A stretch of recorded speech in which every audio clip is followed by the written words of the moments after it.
Ih, Bismillahirrahmanirrahim. Assalamualaikum warahmatullahi wabarakatuh. Oh iya, oh, Bismillahirrahmanirrahim. Ini kita akan sama tentang saya hadis di Maghrib dan Maghrib di tiga apa kita lihat sama bahwa eh, perkembangan atau perkembangan studi hadis di Timur dan Barat pengaruh studi hadis di Barat itu tentunya tidak lepas dari yang namanya orientalis. Karena orientalis ini yang apa namanya menjelaskan atau meneliti atau apa ya eh, mempresentasikan eh, pelajaran-pelajaran hadis dan juga tafsir. Yang pertama itu pemahaman Nasbul Zihir itu lebih kepada kesohihan hadis di bidang matan. Jadi banyak menyangkal hadis-hadis yang seperti eh, matanya janggal atau gurib atau aneh dan seakan-akan bertentangan gitu. Kalau dilanjutkan itu Yusuf Shah itu lebih kepada apa namanya sanat sanatnya itu diduga atau di apa namanya diteliti oleh Yusuf Shah itu tidak sampai kepada Nabi, paling banter itu sampai kepada tabiin. Terus itu dilanjutkan oleh Yusuf Join Ball itu apa namanya sarjana-sarjana barat yang melanjutkan apa namanya penelitian atau studi hadis. Eh, Selanjutnya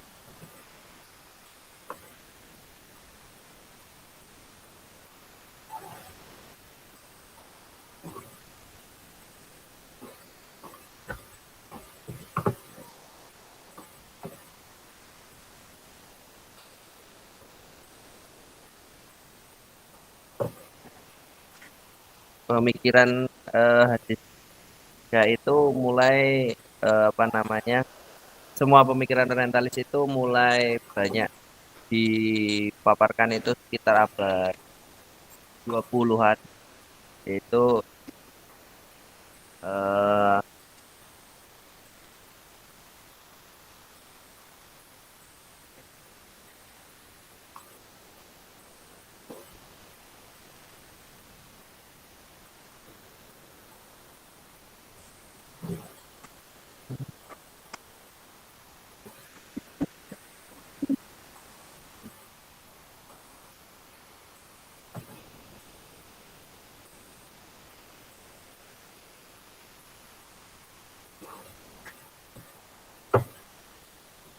mungkin tidak banyak Pak yang eh, saya paparkan karena kemarin cari-cari itu belum belum banyak apa namanya dapat Pak. ya. Sudah ya, Mas Nafi. Ya Pak. Ya, Mas Nafi. Silakan dilanjut Mbak Isma.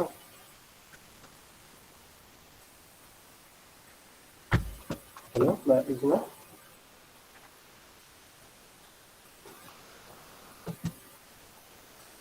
Baik, Kak. Ya, silakan. Ya, Kak, coba terus berita. Hilang jaringannya ya. Kurang putus ya.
Assalamualaikum warahmatullahi wabarakatuh.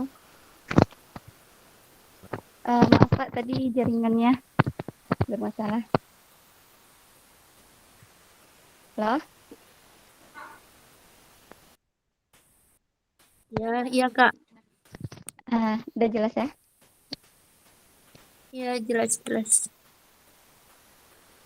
Baiklah, Assalamualaikum warahmatullahi wabarakatuh. Alhamdulillahirrabbilalamin. Assalatu wassalamu ala rasulillahi sallallahu alaihi wasallam. Amma ba'du. Baiklah, pada kesempatan ini saya ingin mencoba membahas tentang iktibas hadisiyah. Jadi hadis Nabi merupakan pedoman hidup bagi kita semua, terutama kaum muslimin. Jadi hadis Nabi ini memiliki daya tarik untuk dikaji dan dibahas oleh berbagai kalangan dan tidak terkecuali bagi para ulama balaghah. Di samping Al-Quran, hadis juga menjadi inspirasi dan ide bagi para orang-orang yang ingin mengkaji tentang kesastraan Arab. Banyak hadis-hadis Nabi yang dikutip dalam syair, prosa ataupun sajak, baik secara utuh maupun terpotong-potong. Dalam kajian ini saya mencoba untuk membahas tentang hadis Nabi yang dikutip dalam qasidahnya Imam Asy-Syatibi yang lebih dikenal dengan istilah Matan Syatibi. Sebelum kita masuk ke pembahasan, kita ingin mengenal dulu siapa Imam Asy-Syatibi. Nama beliau adalah Abu Muhammad Al-Qasim bin Fiyurah bin Khalaf bin Ahmad Asy-Syatibi Ar-Ru'aini Al-Andalusi. Beliau ini lahir di salah satu kota di Andalus pada akhir tahun 538 Hijriah. Kemudian beliau wafat pada tahun 590 Hijriah pada hari Ahad setelah Asyar dan dikebumikan keesokan harinya. Beliau ini merupakan seorang ulama yang ahli dalam bidang qiraatus sab'ah. Dan beliau melakukan berbagai rihla ilmu dan terakhir beliau menetap di Kairo, Mesir. Kemudian beliau meninggal di sana. Selanjutnya apa itu yang dimaksud dengan Manzuma Asy-Syatibiyah? Adapun yang dimaksud dengan Manzuma Asy-Syatibiyah ini adalah sajak atau syair ataupun prosa yang ditulis oleh Imam Asy-Syatibi di dalam kitabnya yang berjudul Hirzul Amani wa Wajhut Tahani. Yang mana kitab ini berisikan tentang kaidah-kaidah dalam qiraatus sab'ah yang memuat 7 imam terkenal. Namun bedanya dengan kitab qiraah lainnya, beliau menggunakan qasidah atau syair dalam menuliskan kaidah dalam kitab beliau ini. Di dalam kitab ini termuat lebih kurang 1173 bait syair. Yang mana dalam penulisan kitab ini beliau terinspirasi dari kitabnya Abu Amr Ad-Dani At-Taisir. Namun ya Imam Syatibi ini lebih lengkap Abu Amr Ad-Dani. Kitab beliau wa Wajhut Tahani banyak lainnya. Penulisan kitab ini lebih untuk dikaji oleh para karena ini bentuknya lam disebut dengan matan sidah karena semua itu tentang Asy-Syatibiyah. Sekarang ada tentang jadi iktibas itu secara bahasa terdiri dari qaf, ba, za yang diartikan dengan menyalakan bahasa. Adapun menurut istilah iktibas ini suatu kata tersusun dalam prosa atau dengan mengutip Al-Quran ataupun hadis tanpa menunjukkan dilalah bahwa asal dari Al-Quran hadis. Atau bisa juga diartikan iktibas itu ada disusun oleh penyair ataupun penulis yang menyertakan petikan dari ayat Al-Quran ataupun hadis Nabi tanpa menjelaskan bahwa hal itu berasal dari Al-Quran ataupun hadis. Jadi syaratnya tanpa menyebutkan dilalah. Jika seandainya disebut dilalah, maka dia tidak dinamakan dengan iktibas. Kemudian iktibas ini merupakan salah satu cabang dari ilmu badi pada bagian muhassinat lafziyah. Muhassinat lafziyah ini juga terdiri dari 3 pokok, yaitu jinas, iktibas, dan sajad. Selanjutnya macam-macam iktibas. Jika dilihat ada atau tidaknya perubahan pada makna, maka iktibas itu ada 2. Yang pertama yaitu sabitul ma'ani. Yang mana makna dari iktibas atau kutipan syair itu artinya atau maknanya sama dengan Al-Quran atau hadis. Yang kedua ada muhawwal, yang berubah makna dari asalnya. Yang mana dia menggunakan kutipan Al-Quran tapi nanti memiliki makna yang berbeda dari Al-Quran ataupun hadis tersebut. Kemudian dilihat dari jenisnya, iktibas itu ada 4 macam. Yang pertama ada iktibas tam, iktibas taghyir, iktibas lafzi, dan iktibas maknawi. Selanjutnya kita akan melihat bentuk iktibas dalam syairnya Imam Syatibi. Mungkin teman-teman bisa dilihat di PowerPoint-nya. Sebenarnya dalam syair beliau ini ada 13 hadis Nabi yang iktibas gitu. Namun dalam PowerPoint saya hanya mencantumkan 5 saja. Yang pertama itu ada wasalastu annal hamdalillahi daiman wa ma laysa mabdu'an bi ajzabal ala. Yang mana ini merupakan iktibas dari hadis Rasulullah, kullu kalamin la yubda'u fihi bilhamdalillah wa huwa ajzam. Jadi ini merupakan bentuk iktibas dari hadis Nabi. Hadis ini diriwayatkan oleh Imam Ahmad, Ibnu Hibban, An-Nasai, Abu Awanah, Ibnu Hibban, Tabrani, Daruqutni, Baihaqi, Ma'mar bin Rashid. Hadis ini yang mensahihkannya. Contoh yang kedua, kutipan syair ini, warna kita agunana ban mutafaddal, yang mana kutipan syair iktibas dari inawiyat yaum kan oleh ada Hibban, Tabrani, Hakim, Baihaqi. Hadis ini dihukum sebagai sahih. Rijal adalah rijal-rijal dalam Sahih Bukhari dan Muslim. Adapun contoh yang ketiga adalah ini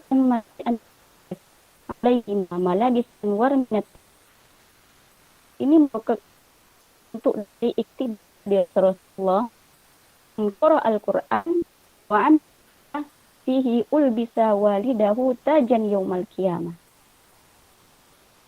Ini adalah bentuk iktibas dari kutipan dari syair yang diiktibas dari hadis Rasulullah tersebut. Dan hadis ini diriwayatkan oleh Imam Ahmad, Abu Ya'la, Tabrani, Hakim, dan Baihaqi.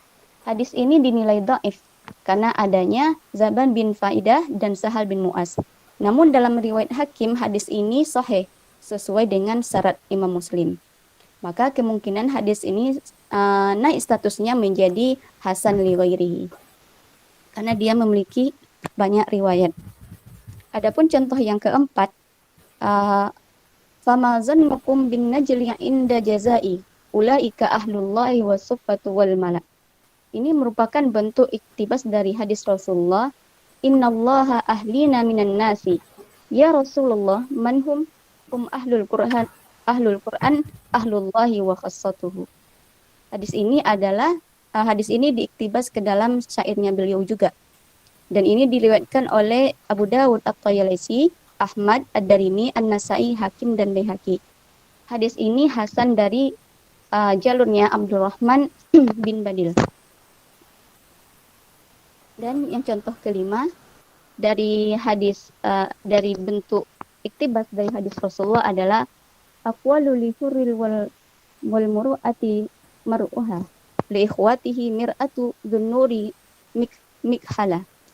Yang mana ini merupakan bentuk iktibas dari hadis Rasulullah, al-mu'min mir'atul mu'min wal mu'min akhul mu'min yakuffu alaihi dai'atuhu wa yahutuhu min waraihi.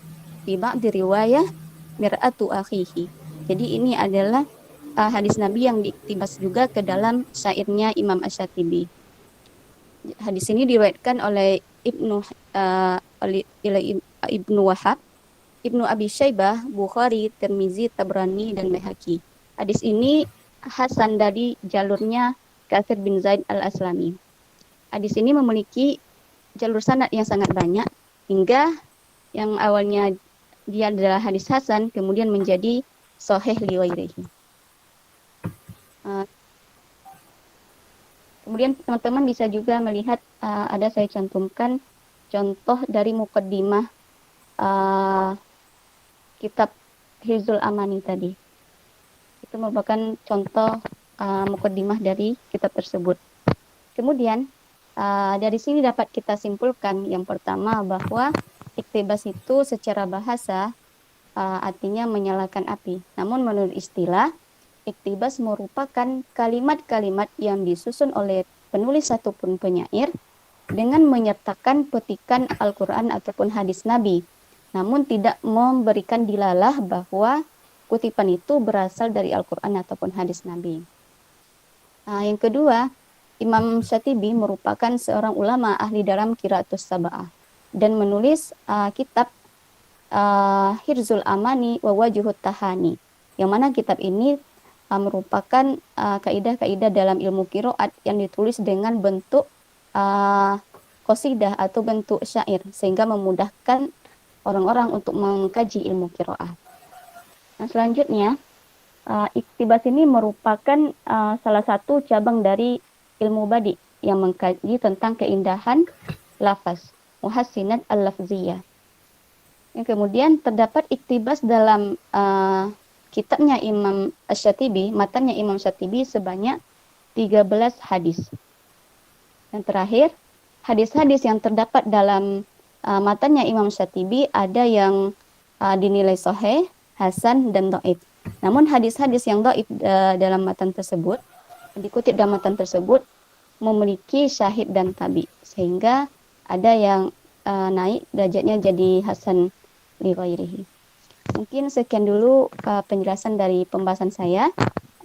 Kita lanjutkan dengan diskusi. Kalau teman-teman ada yang ingin bertanya, menambahkan atau mengkritik, silahkan. Ya, terima kasih Isma dan Mas Sela. Silahkan yang mau bertanya tentang materi ini.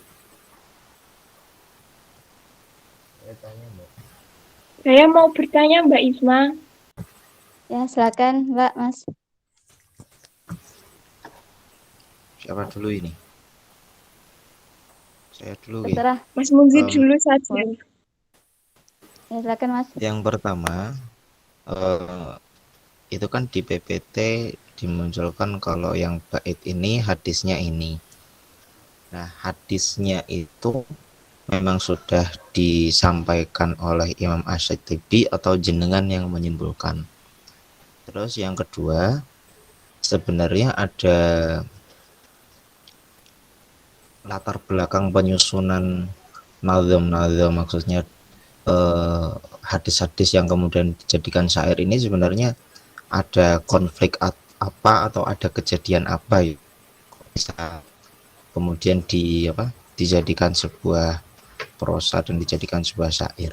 Apakah memang dulu itu lagi marak-maraknya muncul syair, atau lagi mulai ada perlombaan pembuatan syair, atau memang strategi pembelajaran, strategi distribusi hadisnya itu melalui syair.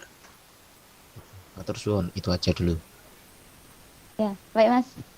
Mau dijawab dulu apa dikumpulkan dulu jawab soalnya Pak, pertanyaannya? Jawab aja Langsung dulu Ya, Pak ya. silakan Ya. kamu dulu. Ya, jadi tadi pertanyaan Mas Munzir tentang apa ya, status hadisnya ya.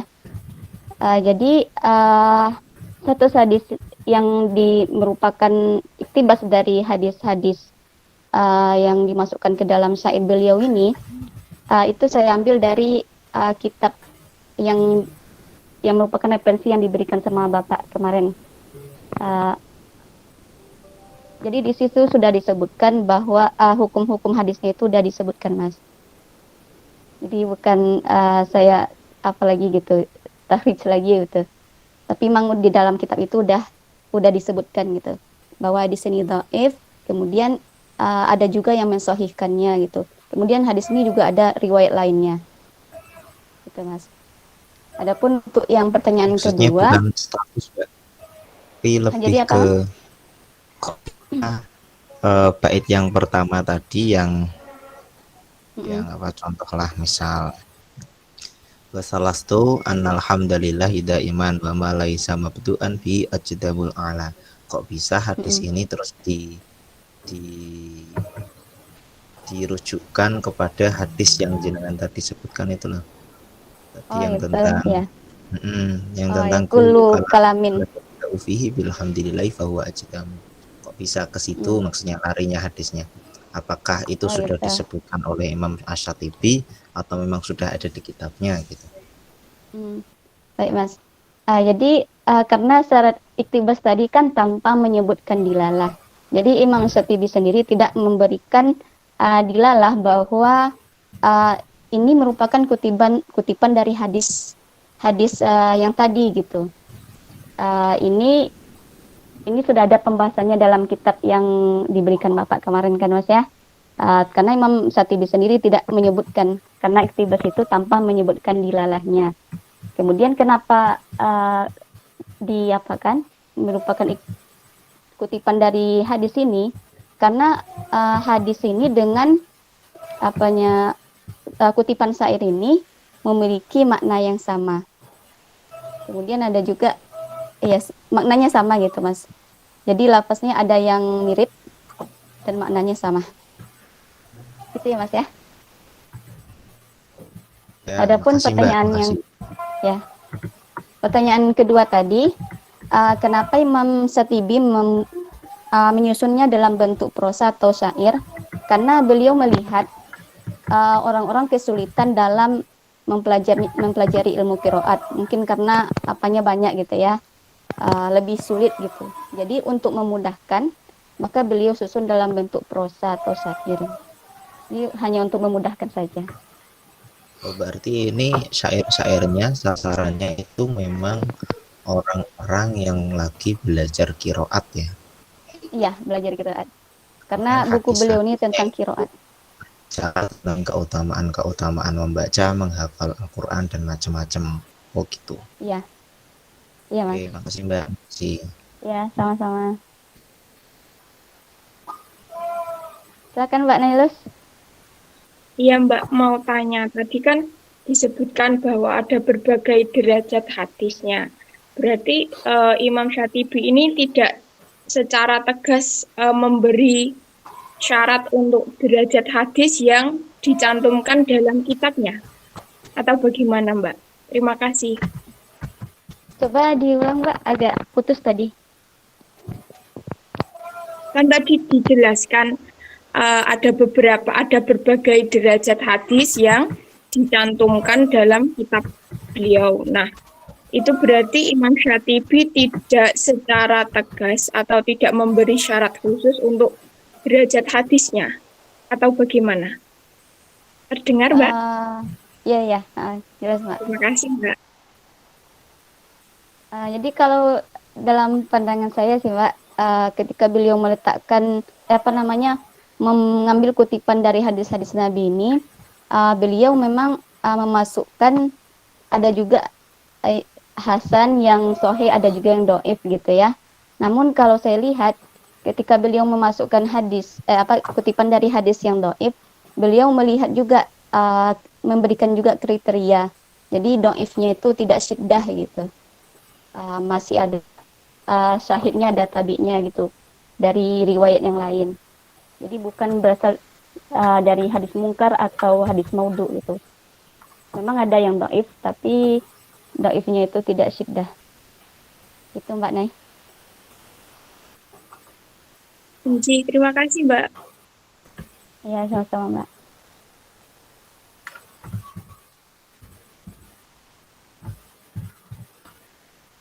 Oke, silahkan ada yang lain.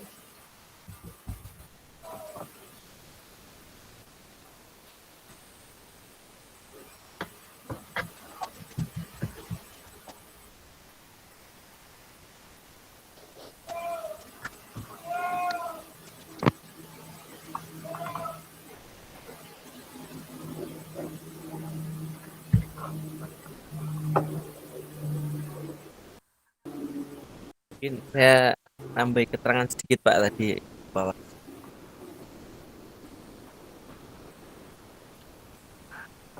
Ya, silakan Mas Rizal.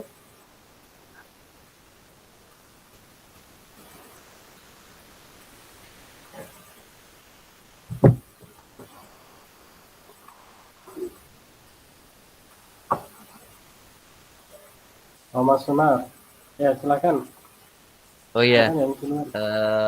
Mas apa namanya Pak, maaf ini tadi apa namanya, kalau masalah kesesuaian hadis itu orang-orang orientalis itu menganggapnya tidak ada yang bermasalah karena menganggap tradisi tulis umat Islam itu berawal dari abad kedua, yakni masa tabi'in. Maka yang tadi dikatakan Yusuf Syah itu orang Islam paling banter hadisnya sanadnya sampai tabi'in itu karena tradisi umat Islam pada awal Hijriah itu bukan tradisi tulis tapi tradisi lisan.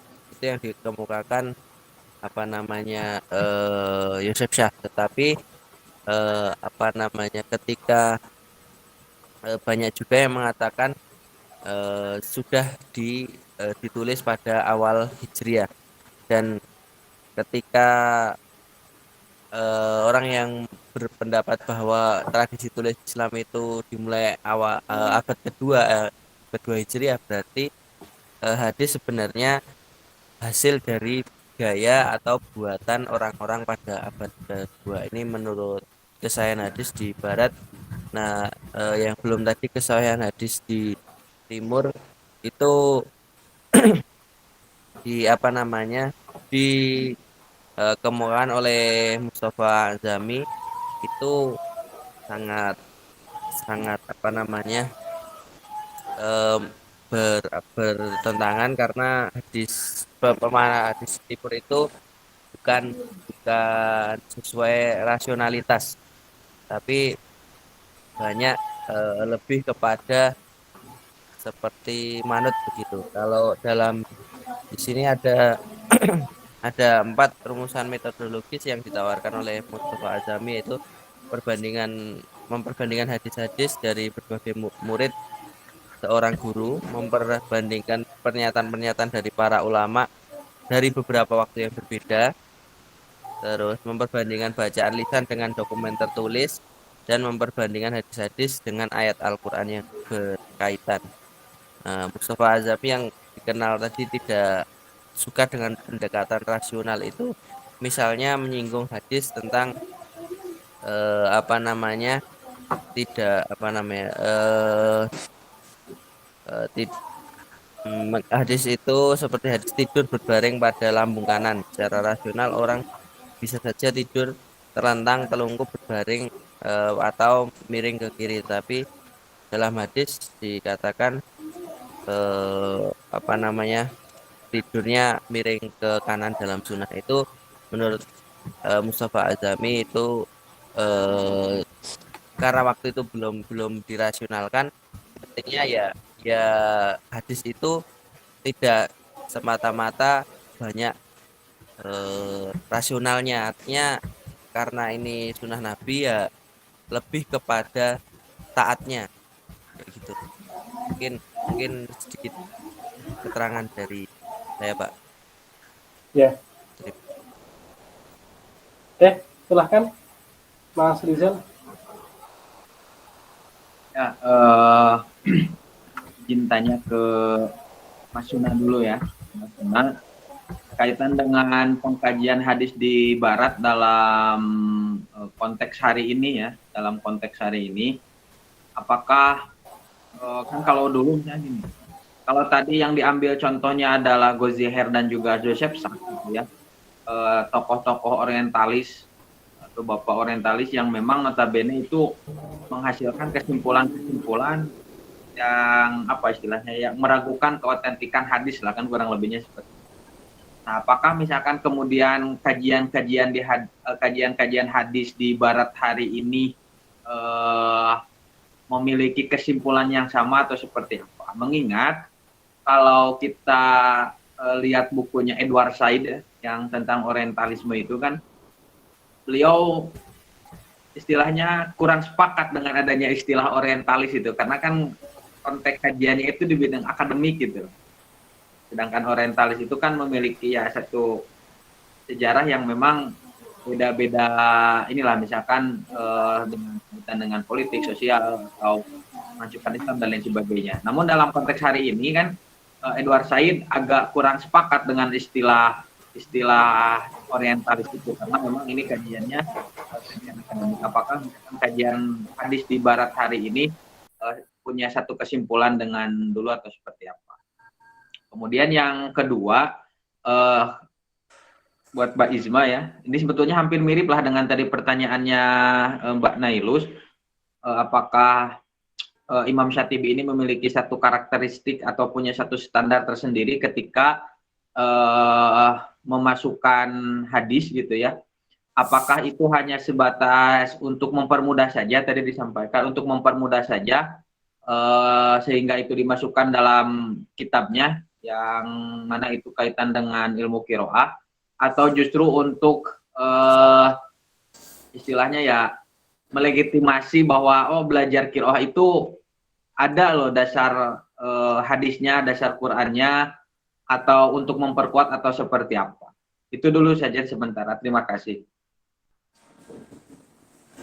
Oh ya, terima kasih Mas Rizal. Kalau masalah perkembangan sekarang sih sebenarnya dari setelah Ignaz, Goldziher dan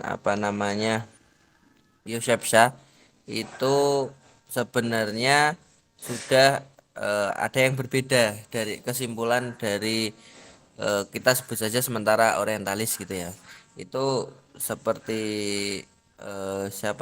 itu yang membantah atau menyangkal itu Senzing itu loh, Farid Senzing atau siapa, saya pernah baca itu kalau masalah tradisi tulis Islam itu dimulai abad kedua, artinya Pak masa tabiin, itu orientalis selanjutnya setelah Yosef Shah itu mengatakan tidak, sebenarnya sudah dimulai abad pertama atau awal Hijriah.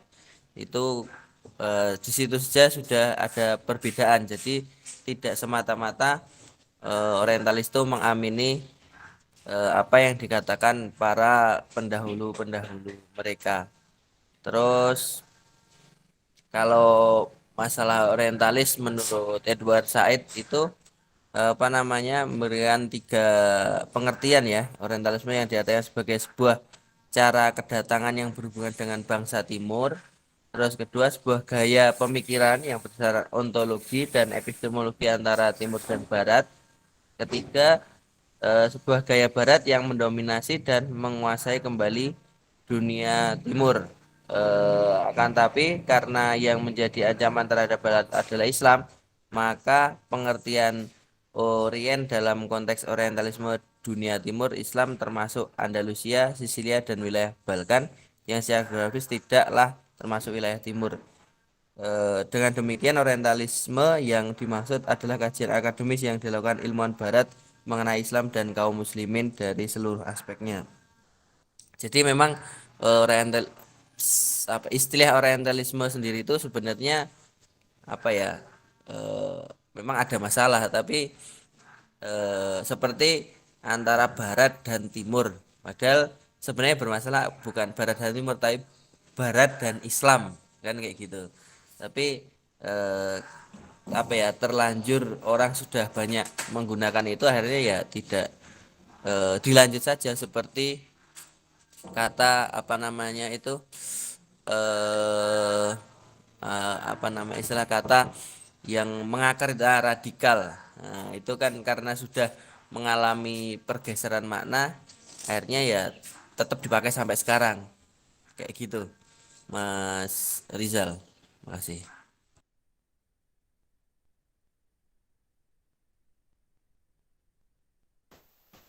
Ada yang lain?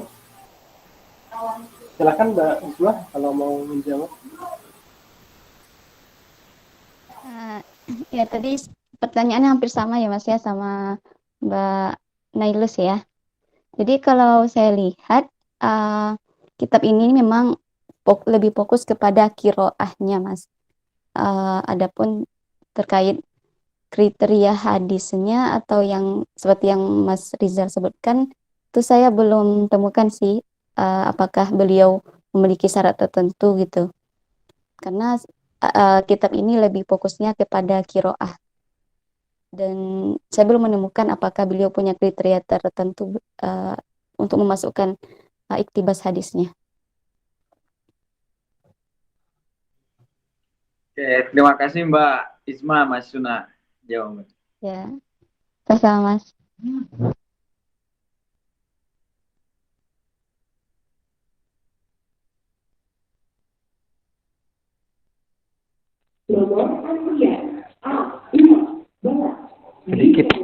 Sedikit Mbak Isma. Mbak Isma, Ya, silakan Mas. sedikit. Oke, Ya, silakan. iktibas di kitab Imam Syatibi tadi, yang 13 hadis tadi, itu bagaimana Mbak Isma melihat? Apakah tidak terlalu melihat itu dari apa namanya kualitas hadisnya ya? Cuma secara umum saja bahwa dari keseluruhan hadis itu terdapat 3 kategori ya, dari hadis-hadis yang 13 buah tadi. Mungkin bisa dikomentar saja sedikit, Pak.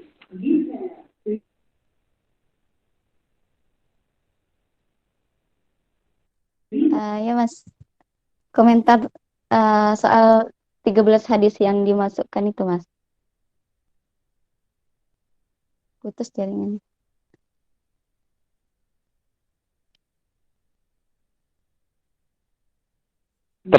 Terdengar ya Mbak? Agak putus-putus tadi Mas.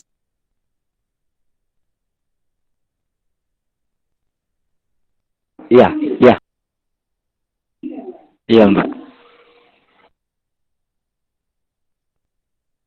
Jadi 13 hadis yang merupakan Saya iktibas dari hadis Iya, Rasulullah itu maksud tadi. saya Mbak. Mungkin yang 13 buah hadis Oh, tadi. iya. Terdengar ya? Agak putus-putus.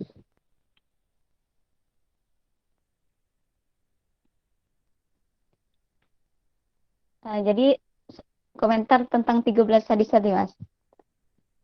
Jadi kalau saya melihat memang hadis ini ada yang hasan, ada yang sahih, ada yang dhaif juga gitu ya Mas ya.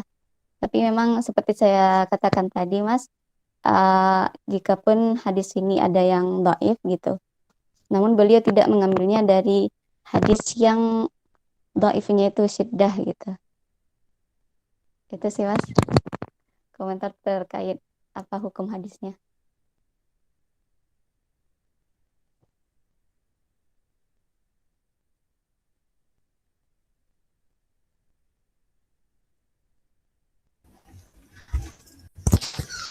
Saya kira kalau hukum status hadisnya dhaif nggak masalah sih, karena kalau saya lihat hadis-hadisnya itu berisi tentang motivasi bagi para pembelajar Al-Quran supaya lebih semangat. Karena kalau em,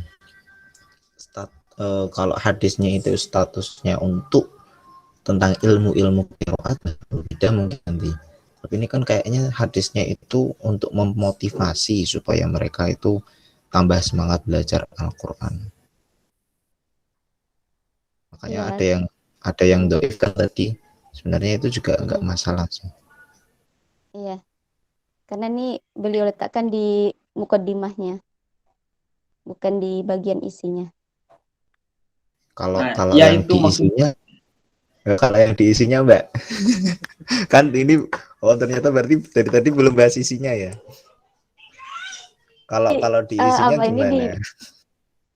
kalau di isinya itu apa semuanya tentang itu bacaan kiroah imam yang 7 gitu kan, pamannya waras gimana baca apa Al-Baqarahnya gimana gitu kan, isinya gitu Mas, tentang kiroah gitu. Jadi yang ini nih di mukaddimahnya gitu.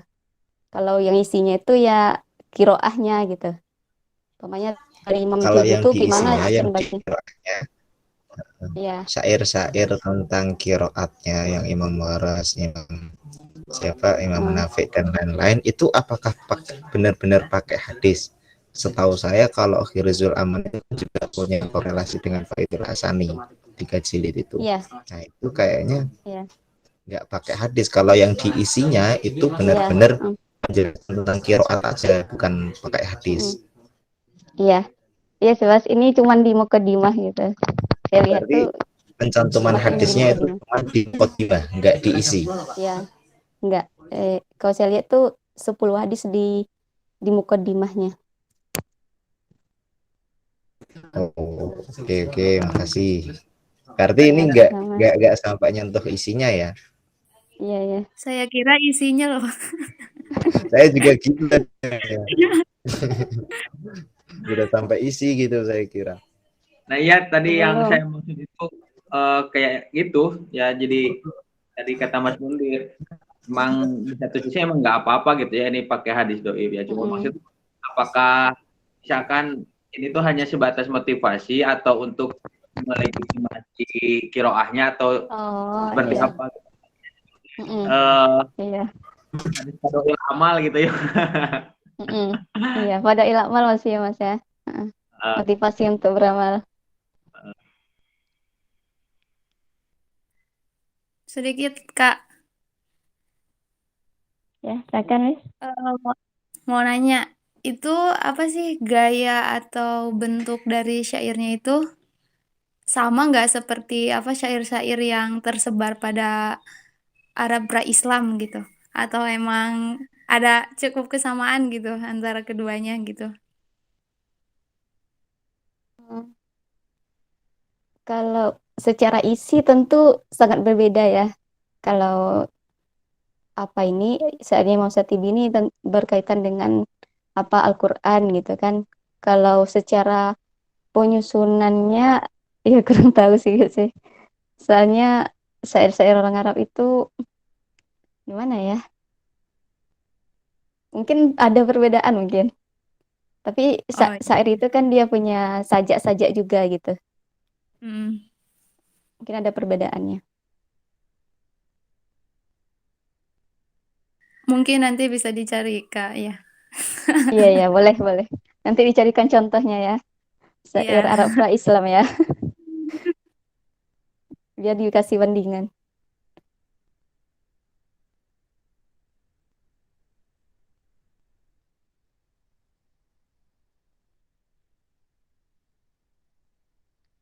Ada lagi yang ingin memberikan masukan atau pertanyaan?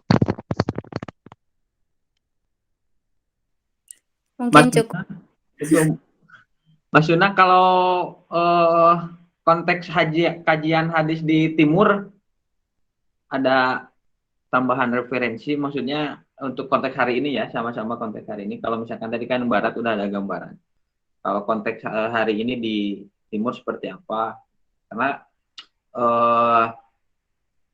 kalau misalkan sekarang di Indonesia kan patokan kajian hadis itu banyaknya di perguruan tinggi ya, baik itu di UIN, di IAIN, atau di ya di PTKIN lah atau di PTKIS. Nah, kalau di timur kira-kira seperti apa, Mas? Kalau di barat tadi ada, kalau di timur kalau yang apa istilahnya baru-baru ini, kalau secara kesohihan hadisnya emang teori kesohihan hadisnya emang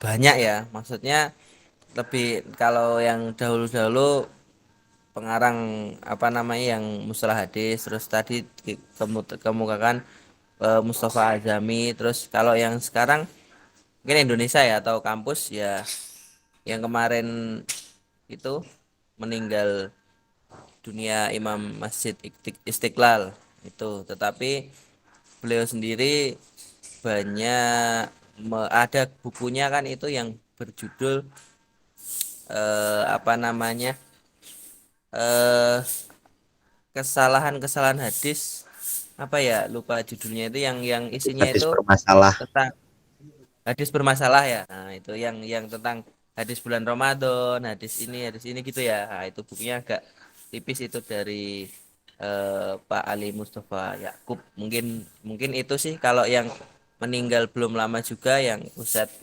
kajian apa nama? Iya, pusat kajian hadis itu Pak Lutfi Fathullah itu ya. Nah, itu juga kalau di dunia di Indonesia kayak gitu Mas Rizal. Selebihnya kurang tahu. Berarti kalau kajian hadis di timur ya, ya di timur berarti masih emang cenderung memang masih memegang apa karya-karya terdahulu dari para ulama lah ya. Karena kalau sepemahaman saya, kalau misalkan di Barat atau bahkan di Indonesia kan banyak memberikan satu metode kajian yang kontemporer lah ya, kontemporer katakan, metode-metode kajian. Sedangkan kalau di Timur pemahaman saya gitu ya, pemahaman saya memang masih memegang kuat terhadap metode-metode klasik, memang seperti itu. Itu pemahaman saya. Tapi apakah misalkan nanti teman-teman ada apa data terbaru misalkan bagaimana konteks kajian hadis di Timur per hari ini gitu. Oke, saya bantu jawab, Mas. Ya, Mas. Jadi gimana dinamika kajian hadis di Barat dan di Timur ya, khususnya, dan gimana Indonesia memandangnya. Sebenarnya Indonesia ini ambil dari dua sisi antara Barat dan Timur. Kajian di Timur itu lebih ke arah yang pertama pastinya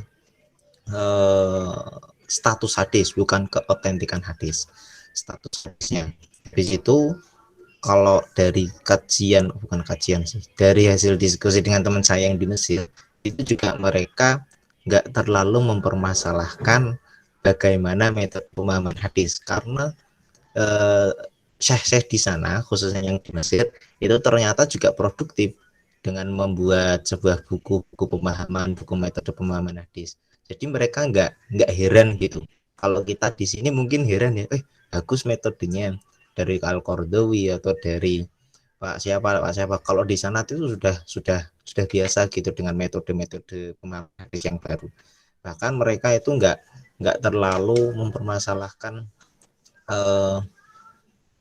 metode-metode yang baru dalam artian diintegrasikan dengan sekarang, tapi tetap mereka kontra dengan metode yang berangkat dari Barat seperti hermeneutika atau apa, itu mesti mereka agak apa sih ini wong juga sudah ada di Timur, seperti mubadalah, itu seperti kayak mafhum muwafaqah dan mafhum mukhalafah, kan mereka sebenarnya sudah ada di usul fikih, ngapain kok harus pakai qiraah mubadalah, seperti mereka mengkritisi seperti itu.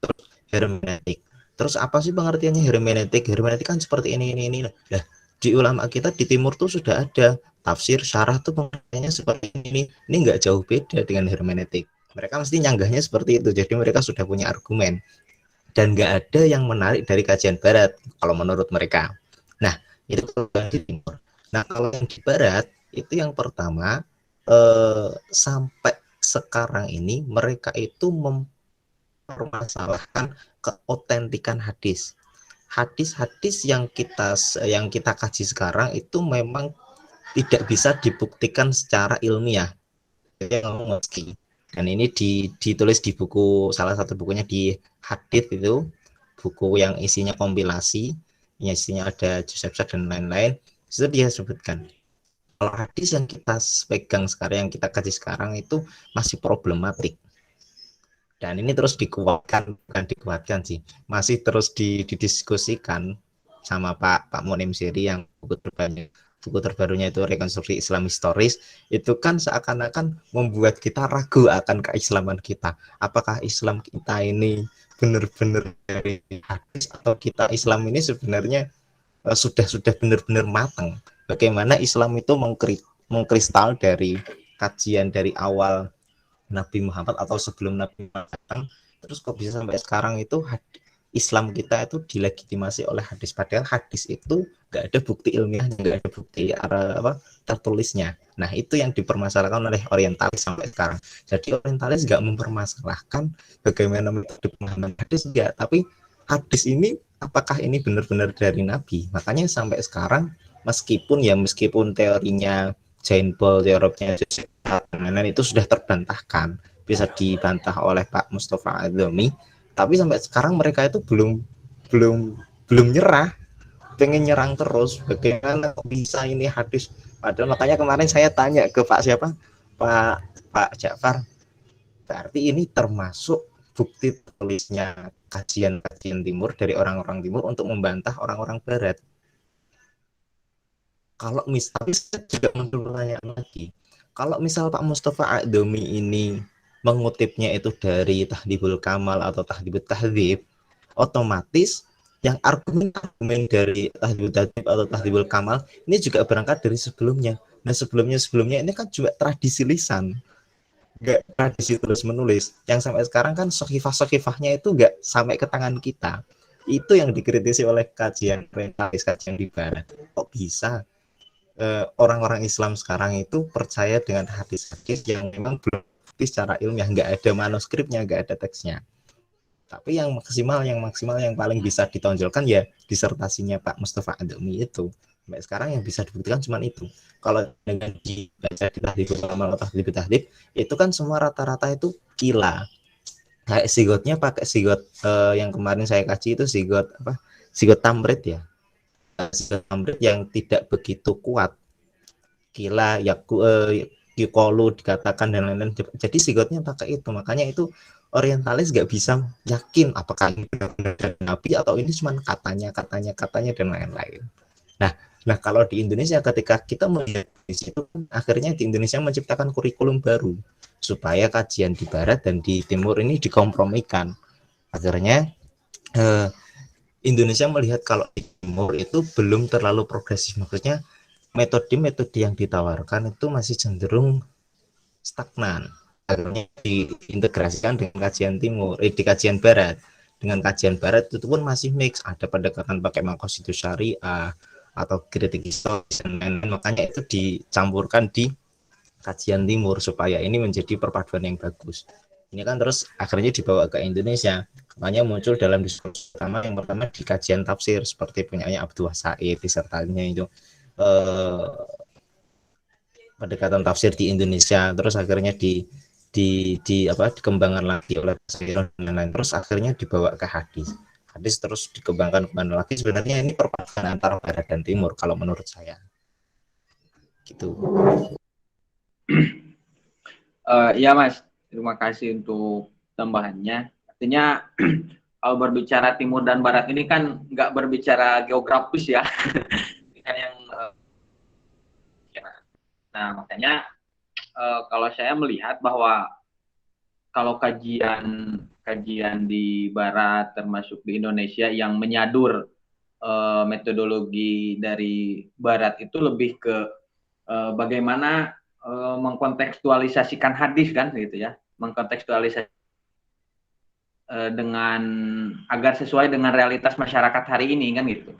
Nah, bedanya kan kalau di barat ya seperti tadi gitu ya, seperti tadi karena memang punya standar juga Akhirnya ketika berbicara misalkan kritik matan gitu ya, misalkan tentang kritik matan ya, yang dibicarakan tentang pasti kaitannya dengan usul fikih, hos, kemudian mutlak muqayyad dan lain sebagainya gitu kan.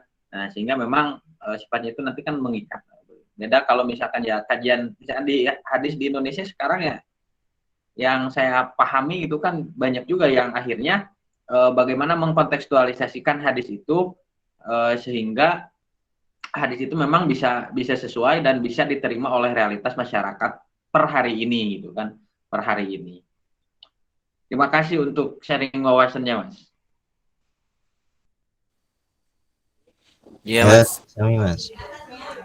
Kalau sedikit tambahan dari saya, Mas, itu memang yang dikemukakan Mas Muzir benar bahwa yang dimasalahkan otentisitas itu memang karena di timur itu terbiasa dengan kita dulu memang ya sampai sekarang masih bahasa kasarnya sih terbuai ya sebenarnya, karena sebenarnya nggak gitu juga. Artinya kesohihan hadis itu kan kita dulu dibilang bahwa ada cerita seperti Imam Syafi'i memutuskan sholat, Imam Bukhari memutuskan ini sahih ini tidak, pakai sholat, kadang mimpi dan lain sebagainya, istikharah dan lain-lain. Nah, itu kita lebih percaya kepada itunya sih daripada bukti ilmiah gitu. Makanya perkembangan hadis di timur atau kesahihan hadis di timur itu eh, dikatakan Mas Muzir tadi sulit untuk dibuktikan secara ilmiah. Sebenarnya bukan hanya hadis saja, pemahaman Islam yang lain banyak seperti cerita-cerita Wali Songo, cerita sejarah, cerita apa ya, yang apa namanya bernuansa-nuansa buka enggak rasional. Nah, itu banyak. Nah, itu di dunia timur itu melegenda bahkan membudaya sampai saat ini. Itu yang menjadikan bukti-bukti ilmiah kita berkurang kayak gitu. Mungkin itu sih Mas dari saya. Terima kasih. Ya, oke Mas.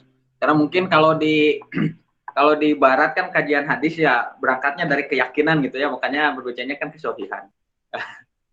Kalau di timur maaf. Kalau di timur kan Ya, kalau di timur yakin itu kayak berangkat dari siapa yang meragukan kesalehan solehnya Imam Bukhari, solehnya Imam Syafi'i, bahkan sampai solehnya para guru-guru kita siapa meragukan kesolehannya kayak gitu kan, kayak nggak terbantah kayak gitu loh. Jadi akhirnya mau menelusuri ilmiahnya kan kayak juga ragu-ragu kayak gitu. Kalau di barat standarnya empiris kali ya. Makanya harus bisa terbuktikan ya, langsung. Iya, karena emang rasional ya. Oke. Itu juga yang kemudian nanti jadi kritik bagi kelompok orang yang nggak nerima teori-teori barat kan itu. Makanya sampai sekarang itu orang-orang barat kaidah kesahihan hadis nggak ada, Mas. Jadi memang mereka malah mempermasalahkan orang yang menciptakan kaidah kesahihan hadis.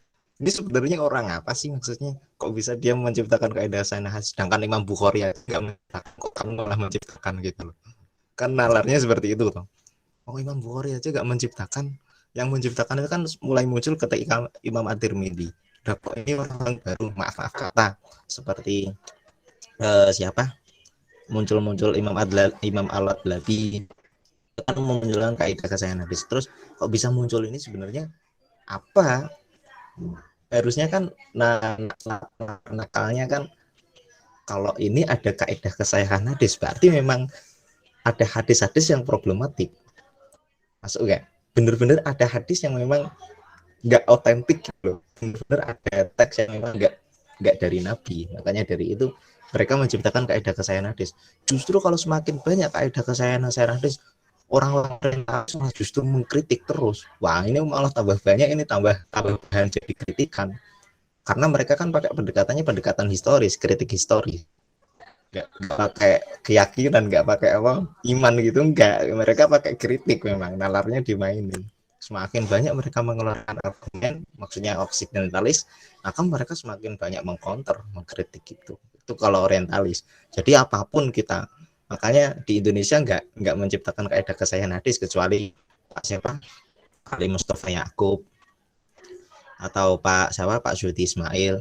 Itu cuma beberapa aja yang berani, dan itu pun belum sampai, itu pun dianggapin sama orang-orang orientalis, karena apalagi gitu loh orang Indonesia maaf kata ya, orang-orang yang ulama dahulu aja dikritik kok, Imam Bukhari dikritik sampai ada buku sendiri kan yang khusus mengkritik Imam Bukhari itu, dan itu pun masih terus didiskusikan kok, malah sampai sekarang itu.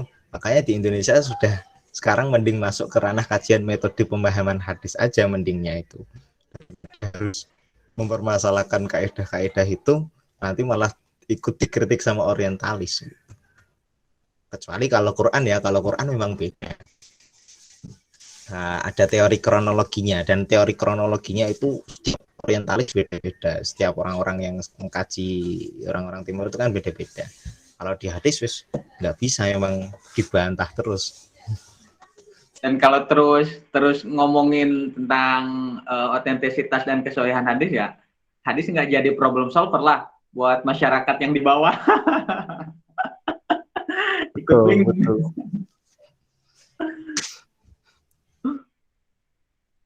Oke, mantap.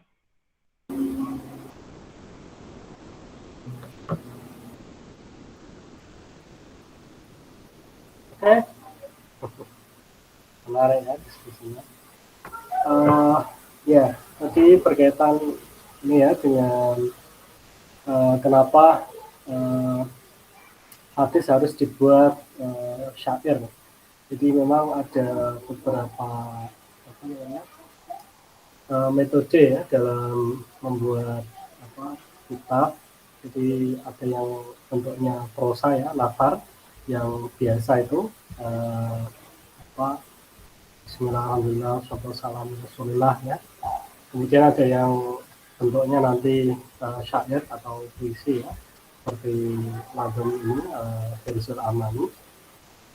Karena memang tradisi pengetahuan ya, terutama yang berasal dari Islam itu memang didominasi dua itu. Maka nanti yang memang masing-masing mempunyai pilihan apakah dengan prosa atau puisi dengan beberapa ya, tujuan masing-masing ya. Kalau misalnya prosa itu nafar ya, itu kan mudah dibaca ya, seperti Quran itu kan mudah dibaca, kemudian bebas kalimatnya dan mudah dipahami. Tetapi juga ternyata sulit untuk dihafalkan. Nah, kalau puisi atau syair itu kan padat, ringkas, dan mudah untuk dihafalkan karena dia mempunyai nada-nada tertentu dan konsisten ya dari awal sampai akhir. Ya seperti misalnya nahwu itu kan yang khulasah ya. Khulasah itu kan 3000 bait ya, kemudian al-wafiyah al-kafiyahnya Ibnu Malik, kemudian nanti diringkas menjadi al-khulasah, menjadi al-kafiyah Ibnu Malik yang jumlahnya 1000 bait. Imam Malik ya mengatakan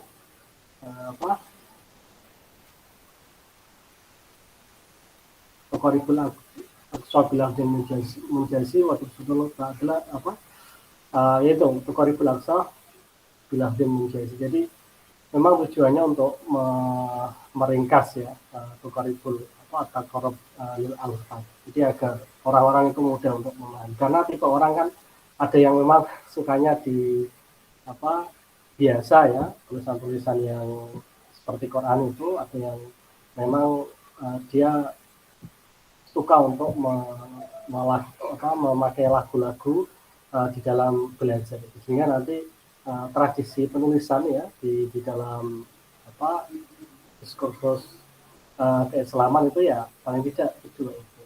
Atau memang awalnya itu berupa prosa ya, nafar, seperti Hirzul Amani ini kan pada awalnya adalah tambahan ya atau penjelasan atas At-Taisir fil Qiraat As-Sab'i karya Abu Amr Ad-Dahi, kemudian dijelaskan oleh siapa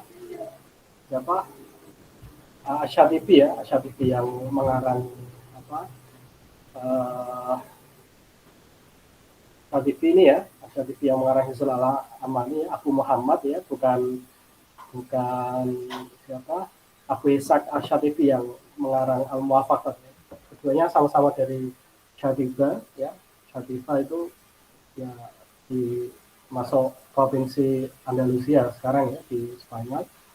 Dan itu nanti juga kitab-kitab lain seperti itu. Misalnya nanti Takrib ya, Takrib Fikih Syafi'i, Imam mazhab Syafi'i itu juga nanti ada baiknya. Kemudian nanti Sirah Nabawiyah juga ada baiknya. Kemudian nanti misalnya Muqaddimah Ibnu Shalah itu kan juga dijelaskan melalui bait ya, melalui syair oleh Al-Iraqi ya, Alfiya Al-Iraqi. Jadi ya itu bentuk-bentuk tulisan ya di dalam menjelaskan tentang bidang-bidang keilmuan ya yang nantinya ya dengan tujuan masing-masing ya, kalau syair nanti untuk mempermudah itu. Nah kemudian kenapa mengambil dari hadis ya, karena hadis sebagai dasar bagi kajian-kajian Islaman, apalagi terkait dengan ibadah itu kan memang landasannya harus berasal dari Rasulullah, sehingga harus disertakan di dalamnya. Nah di dalam membuat syair dari hadis ya tadi itu namanya iktibas. Kalau dalam Jauharul Ma'qul itu dijelaskan bahwa al-iktibasu wal iktibasu ayyudhammanal kalam Qur'anan aw hafizah sayyidul alim. Jadi iktibas itu bisa berasal dari Quran atau berasal dari hadis. Misalnya kalau dari Quran at-taibun al-abidun al-hamidun as-saihun ar-rafi'un as-sajidun. Itu kan rangkaian ayat Quran, tapi kemudian bisa dibuat sama nanti juga dengan yang ada di Hizbul Amani ya, terutama tadi di pembukaan. Kemudian di dalam isi juga sebenarnya ada ya. Kita lihat misalnya di dalam bab takbir ya, takbir ketika berpindah surat di juz amma itu. Ya, ada yang mengatakan dari Al-Lail, ada yang mengatakan dari Ad-Duha dan sebagainya. Kenapa seperti itu? Kita lihat misalnya ya, ini ya. Wala amalan anjalahu min adabihi wadatan jasamin dzikri ilmu taqabbala. Jadi ini baharnya tawil ya. Ini dengan qafiyah ya, qafiyahnya lam ya, dengan huruf waslu.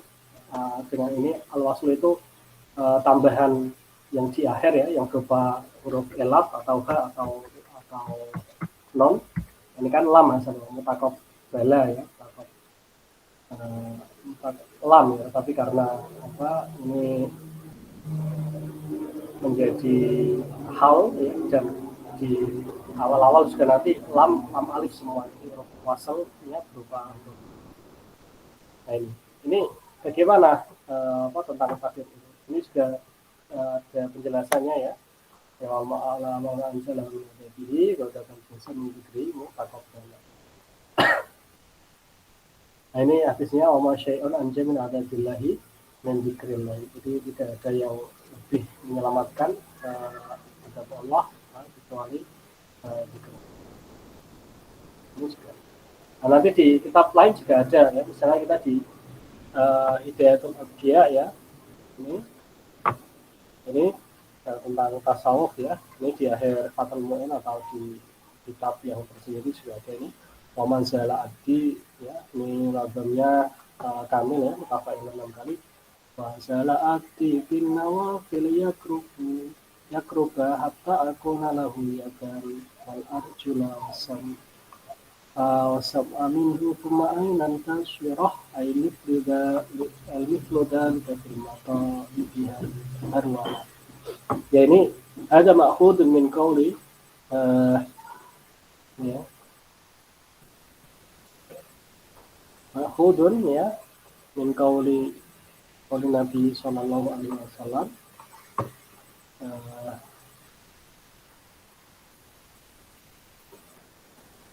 Bima yarwihi anillahi ta'ala. Ini hadis qudsi ya. Mata karobe ilayya abdi ya bisyai'in ahabba ilayya mimma aftaratu alaihi ya. Untuk sam'uhu alladhi yasma'u ya. Wala ini sta'adani la u'idannahu ya. Ini sampai sini. Ini juga bisa. Jadi iktibas yang dari hadis itu bisa berasal dari ini ya, berasal dari hadis apapun ya, derajat apapun, kemudian bisa bahkan dari Quran juga. Nanti tergantung bagaimana menyusun syair, karena menyusun syair itu kan harus memperhatikan wazan ya, harus memperhatikan takte atau not-notnya, apakah huruf mati, huruf hidup dan lain sebagainya. Maka tadi disebutkan bahwa tipes yang ada dua ya, ada yang muhawal ya, ada yang tabitul ma'ani ya. Nah, itu juga tergantung bagaimana pinter-pinternya seorang penyair mengambil dari Quran atau dari hadis.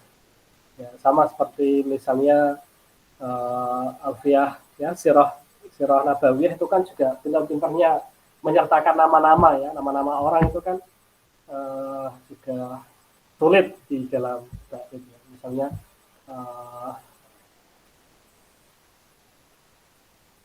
wa arfashad abu samu, kemudian abu nuhun qaimun sawamu, itu kan tentang Nabi Nuh. Itu juga pintar-pintarnya memasukkan nama-nama di dalam syair. Dan itu memang butuh ini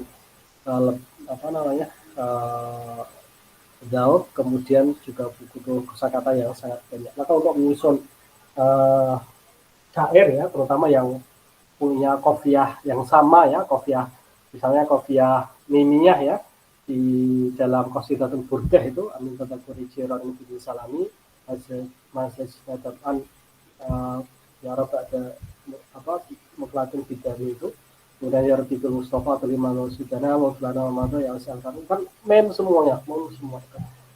Nah, caranya bagaimana?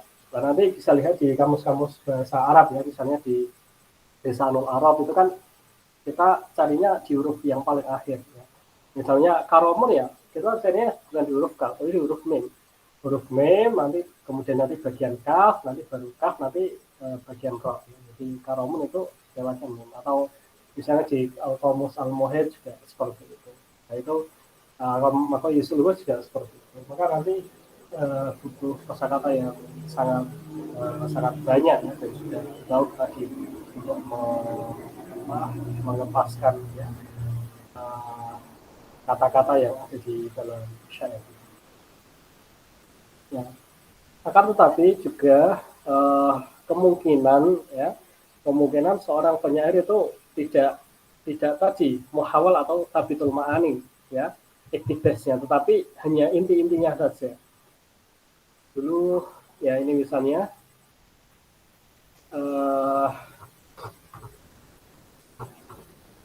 ada hadis ini ya, misalnya tentang maulid ini. Tapi ini tidak berupa nazam, tetapi berupa pengambilan dari beberapa hadis kemudian dijadikan satu hadis yang itu satu kalimat yang itu kemudian dianggap sebagai hadis. Nah ini kan di dalam beberapa kitabnya ya, Syekh An-Nawawi Al-Bantani ya, dalam kitab-kitabnya Madain Juz'ud atau yang lainnya, itu ada hadis ini. Qala Rasulullah sallallahu alaihi wasallam, "Man azama maulidi kuntu lahu syafi'an lahu yaumal qiyamah." Atau misalnya ada juga man anfaqa dirhaman fi maulidi faka'an nama anfaqa jabalan min az-zahabi fi fisabilillah ta'ala. Nah, ini sebenarnya tidak ada ya, apalagi menurut Fatawi Lajnah Daimah ini di MUI-nya mana, MUI-nya Saudi Arabia ini tidak ada. Tetapi tema-tema itu ada di banyak hadis ya. Anfaqo ya, kemudian ad-doma, kemudian Maulidin Nabi, Syafi'un, Yaumal Qiyamah, Sabilillah, ini ada semua di dalam hadis ya, di dalam hadis. Nah, kenapa bisa banyak tema ini kemudian dijadikan satu menjadi tadi ini Antolan Wahidi ya, karena melihat dari audien ya, melihat dari murid yang diajari ya, atau peserta yang ikut ngaji itu biasanya kalau ada hadis yang pola Rasulullah atau misalnya hadasan itu kan kesulitan mereka, maka diambillah yang penting-penting ya, yang apa namanya, yang mudah dipahami kalimat-kalimat ya. Man ad-doma ini kan kalimat-kalimat yang apa, yang umum ya, untuk syafi'an lahu yaumal qiyamati ya. Man afaqo dirhaman, ini kan lebih mudah dipahami oleh masyarakat. Ya, sebenarnya ini bukan hadis, sebenarnya ringkasan dari hadis yang sangat banyak itu. Ya, nanti kan ini ada anfaqo yang misalnya kayak sekali ya, anfaqo jazuni fisabilillah. Itu pahala-pahala umum itu sangat banyak sekali. Tapi kemudian ya, agar orang itu tahu besarnya memperingati Maulid, maka akhirnya ya seperti ini jadikan satu kalimat ya. Ya ini kalau kaku menurut istilah hadis ya, ini hadis maudhu ya, la aslalah ya. Tetapi ini ada kalau mau dicari kalau mau iktibar ya ada semua ini. Ya, sama seperti iktibas ya, itu juga nanti seperti itu. Jadi kita bisa melihat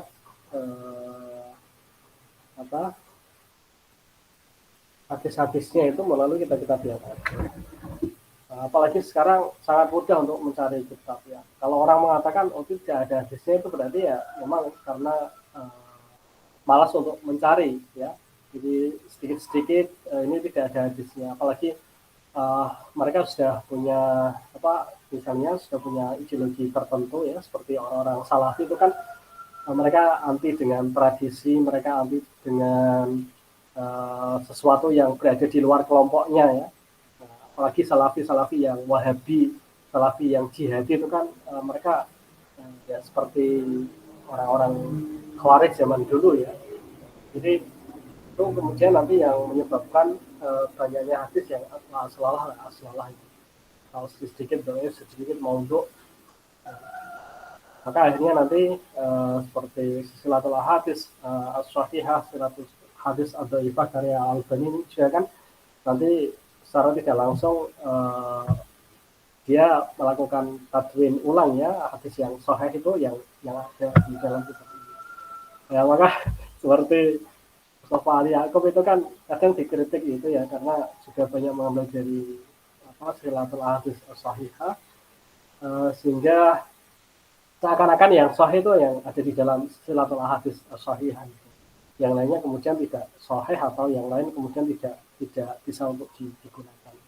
Orang Salafi terutama yang Salafi Wahabi itu kan sekarang banyak yang rujukannya ke sana. Jadi rujukannya ya bukan ke Bukhari Muslim lagi, tapi ke silsilatul hadis.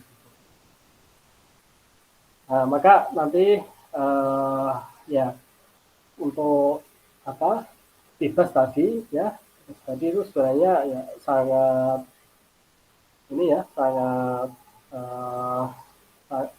sangat longgar sekali kriterianya. Nah, apalagi tadi dikatakan kalau untuk qada'ilul amal itu kan tidak masalah untuk menggunakan hadis yang dhaif. Hadis dhaif pun kan itu kan ya ada rawinya kan, ada sanadnya. Selama tidak maudhu ataupun maudhu tetapi itu tidak berkaitan dengan akidah kan ya juga tidak masalah itu sebenarnya. Maka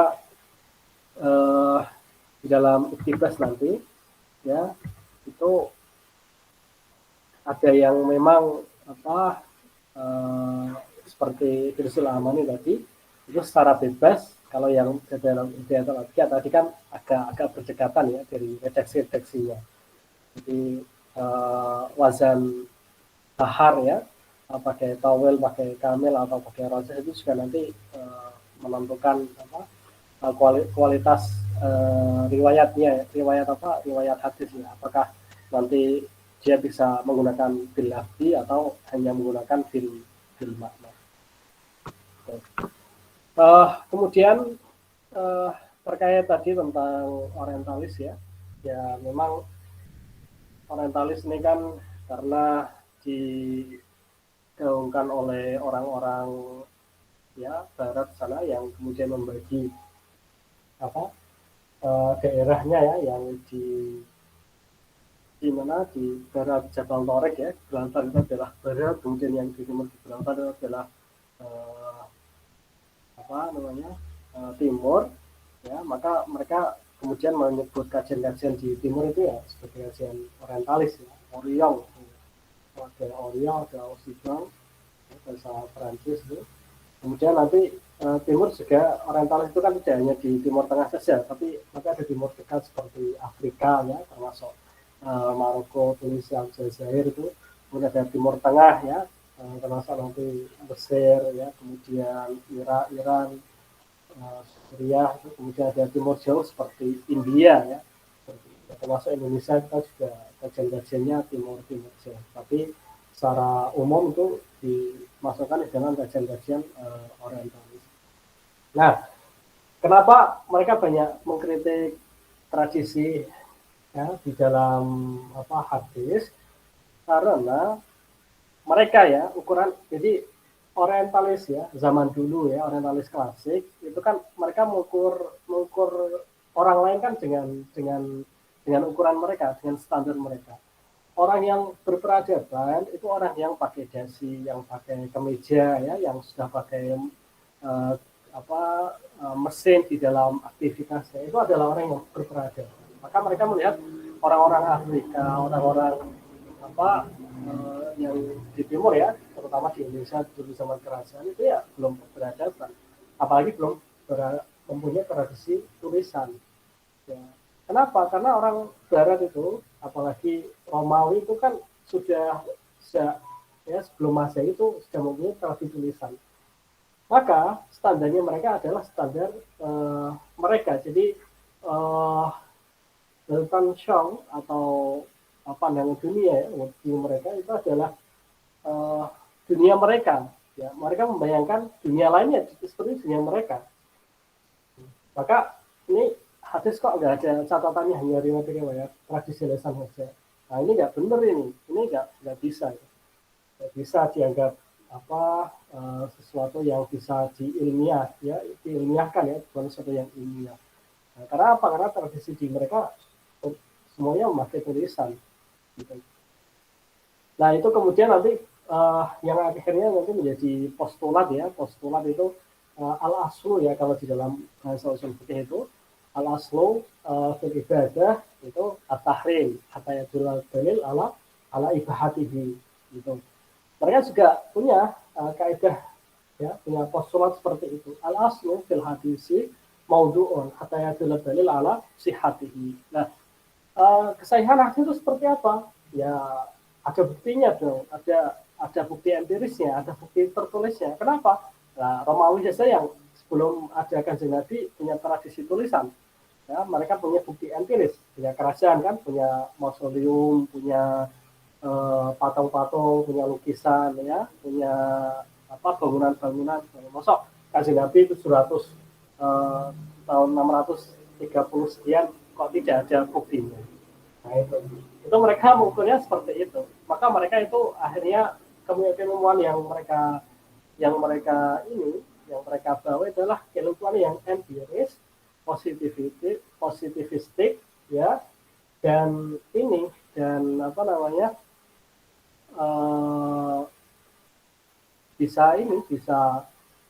bisa dibuktikan dengan metode mereka ya, gitu. Maka nanti orang-orang misalnya seperti Goldziher, kemudian Shah ya, Lincoln, dan orang-orang revisionis yang terbaru itu seperti Patricia Kron, kemudian siapa lagi, Herbert Berg, kemudian Wansbrough, itu mereka yang seperti itu. Al-aslu fil hadisi atau fil Qur'ani itu ya maudu'un, ya hatta yadullu dalil ala sihhatihi. Ya, itu ya postulat mereka seperti itu, al-aslunya seperti itu. Maka mau nggak mau ya semua harus ditolak. Oh ini berasal dari tabi'in, oh ini berarti berasal dari kanjeng Nabi. Oh riwayatnya hanya tertulis sampai tabi'in. Ini manuskripnya kan hanya sampai pada tabi'in. Quran juga seperti itu. Ini kan hanya sampai kepada tabi'in ini, versi manuskripnya ya, bukti tertulisnya ya sampai pada tabi'in. Tetapi seiring berjalannya waktu, dengan adanya penemuan-penemuan situs arkeologi, kemudian penemuan manuskrip-manuskrip yang itu ternyata tidak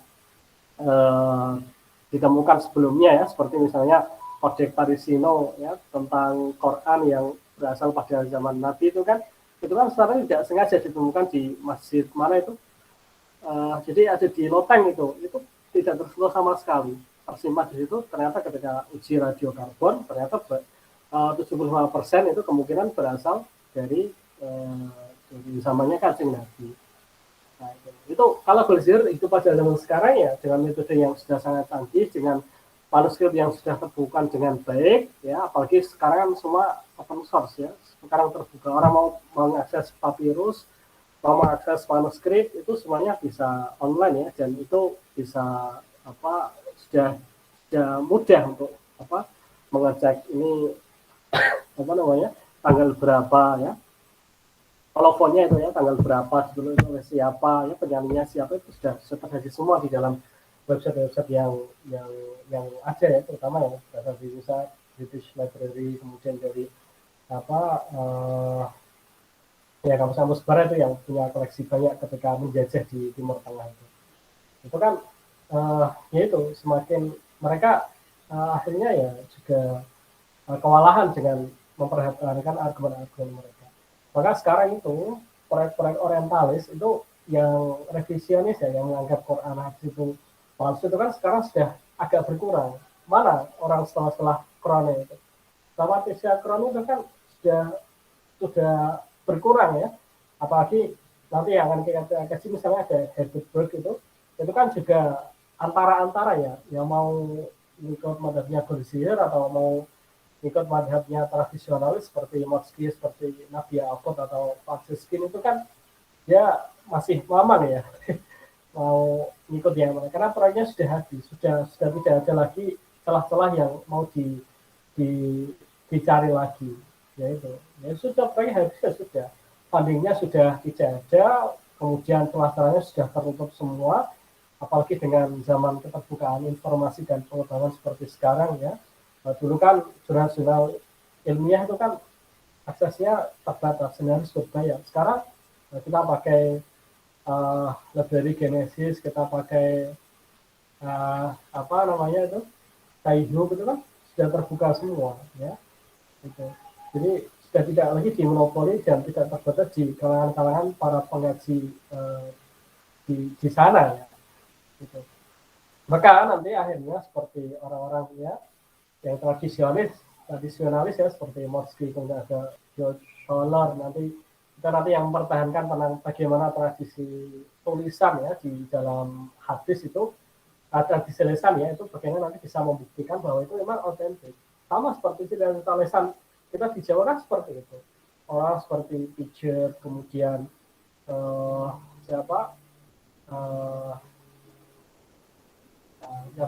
yang Edward Palgonang itu kan juga mengatakan ya Wali Songo itu ya nggak ada bukti tertulisnya ya. Mana bisa dikatakan itu otentik Wali Songo itu ada ya, misalnya juga seperti ya banyaklah kita pengaji tasawuf di Indonesia juga yang meragukan itu ya, karena memang bukti tertulisnya juga tidak ada, ataupun ada mungkin ya tidak terbaca ya, seperti misalnya yang sekarang banyak digalakkan oleh misalnya seperti almarhum Agus Sunyoto, kemudian Ahmad Baso, itu kan juga menarik ya, ternyata memang ada bukti tertulis itu kalau mau baca, kalau mau kita menggali sendiri kekayaan naskah-naskah yang ada itu, sehingga nanti kita tidak hanya ikut itu pengetahuan-pengetahuan yang tadi dibawa oleh mereka. Maka benar memang kata Edward Said itu bahwa kita itu ya harus didefinisikan sebagai diri kita sendiri, bukan didefinisikan oleh orang lain. Ya, orang lain itu memang bisa melihat dari sisi yang tidak bisa kita lihat, tetapi mereka tidak bisa mendefinisikan kita. Ya, aliran poststrukturalis kan seperti itu. Jadi kita ya tidak seperti yang didefinisikan oleh orang Belanda ya, dengan ya misalnya dengan tidak ini ya, tidak tekun misalnya, tidak tepat waktu. Itu karena kita memang tradisi ada punya makna tradisi sendiri ya. Misalnya kenapa tidak tegas ya, karena kita memang ya segala sesuatu itu elastis ya, dinamis ya, tidak kaku ya. Misalnya kalau janjian ya, misalnya tidak bisa jam 9 ya paling tidak setengah 10. Itu bukan karena tidak tepat waktu, tapi karena mungkin ya punya kegiatan yang lain misalnya di malam. Dan juga misalnya ya banyaklah sekali tradisi yang memang karena itu dideskripsikan oleh orang lain, sehingga kita nanti kehilangan maknanya, kehilangan deskripsi menurut yang kita anut, dan itu nanti akhirnya ya kita ya menurut orang lain, bukan kita menurut diri kita sendiri. Tradisi kolonial kan tidak seperti itu ya. Mereka ya maunya ya semua melayani mereka, semua menjadi sesuai standar mereka. Termasuk pengetahuan juga seperti itu. Maka nanti ketika kita akan membahas kajian-kajian yang ada di barat, nanti kita kelihatan ya nanti bagaimana pemikiran atau logika-logika yang dibangun oleh orang-orang orientalis klasik ya, yang klasik itu, kemudian nanti kita bisa tahu peta-petanya seperti apa. Seperti Wansburg itu kan juga seperti itu. Walaupun tidak mengambil Romawi ya sebagai basis argumennya, dia mengatakan bahwa zaman perak kerajaan Sumeria itu kan 2000 tahun sebelum Masehi.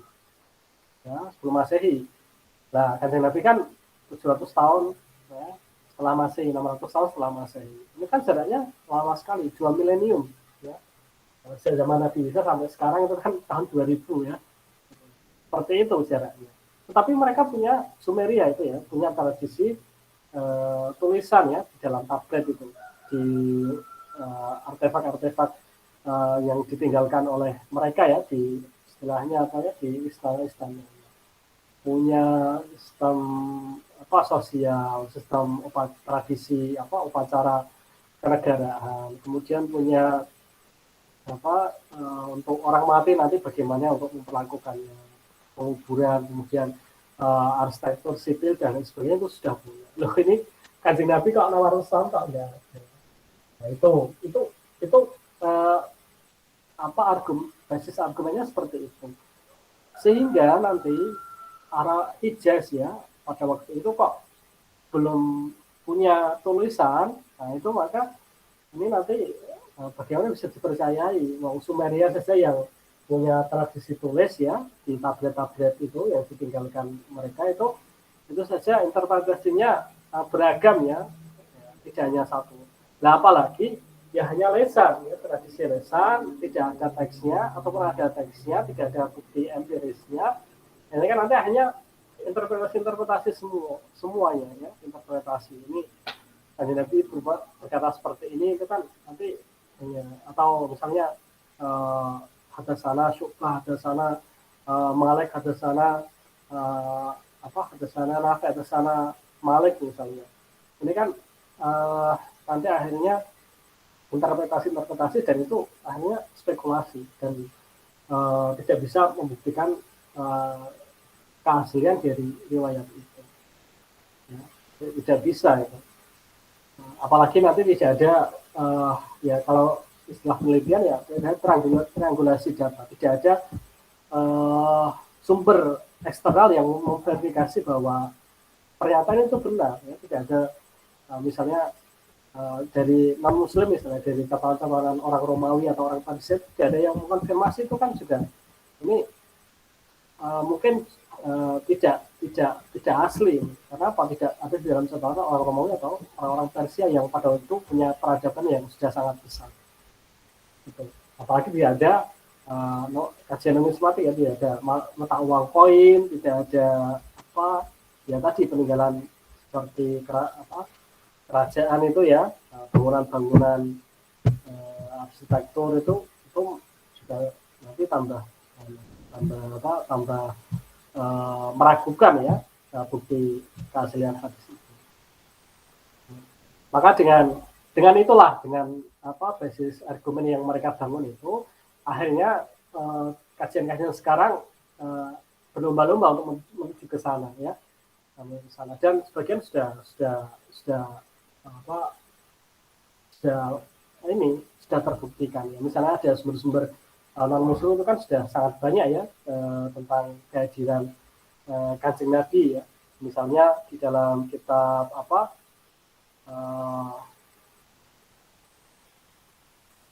sebentar ya, ini jadi ada sumber-sumber dari non muslim misalnya tentang kehadiran Nabi misalnya. Nabi itu kan ya sebagai sosok yang fiktif ya oleh sebagian orientalis. Tapi ternyata dikonfirmasi oleh berita atau sumber dari luar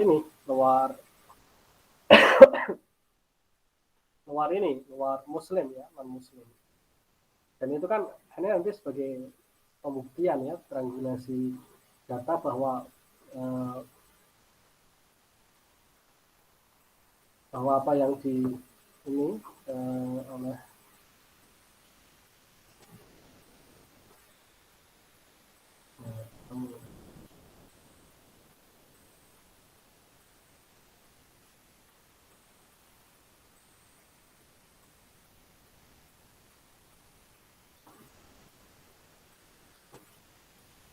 ya dalam kitab Ikiret Iman ya, atau Arisalah al-Yamaniyah, ini kan sumber-sumber Yahudi.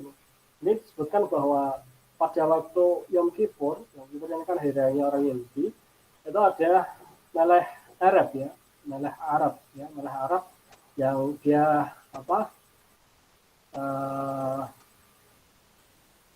dia itu naik kuda ya, ketika memasuki Madinah. Ya, meleh Arab itu siapa? Arab ini ya Kanjeng Nabi itu. Ya.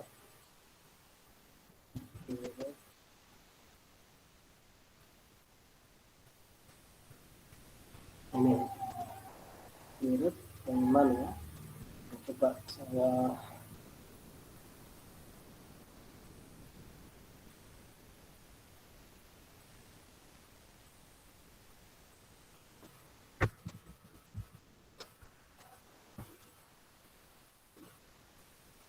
ada juga nanti misalnya koin-koin juga nanti juga ada ya kan dari zaman awal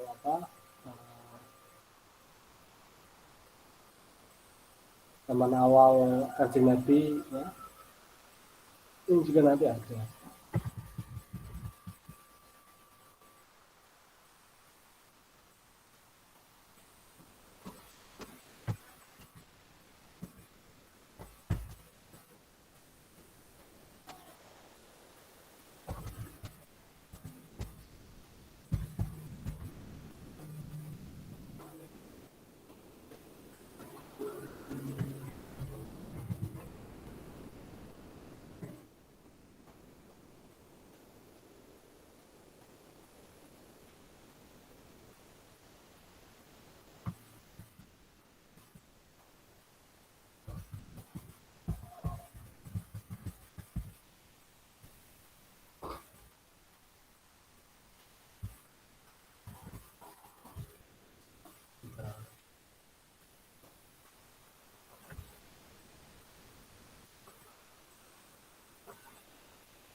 Oke, ini internetannya. Ya. Oke, itu ya. Jadi pembuktian itu memang tidak muncul secara tiba-tiba, tapi itu juga diiringi oleh apa? Ini ya, rasa penasaran orientalis yang kontemporer sekarang ya, seperti misalnya Mersky, kemudian ada George Scholler, kemudian ada seperti Prokop, itu semuanya kemudian berlomba-lomba untuk mencari bukti-bukti itu. Ya, walaupun tidak semuanya, paling tidak satu dua itu kan bisa mematahkan apa tadi postulat yang diajukan oleh orientalis bahwa al aslu fil hadis maudhu'un hatta yadullu dalil ala sihhatihi. Jadi satu bukti itu sebenarnya sudah cukup untuk membuktikan bahwa itu memang ada pada zamannya zaman ini ya, zamannya Kanjeng Nabi. Jadi misalnya nanti manuskrip juga seperti itu. Dulu paling awal Musonaf Abdul Razak ya, kemudian nanti ada Sahih Hamam bin Munabbih, kemudian nanti ada yang paling awal ya, walaupun itu berupa fragmen atau pecahan-pecahan dari naskah-naskah terdahulu, atau misalnya nanti tulisan-tulisan di bebatuan atau di dinding gua, itu juga nanti bisa membuktikan adanya bukti itu.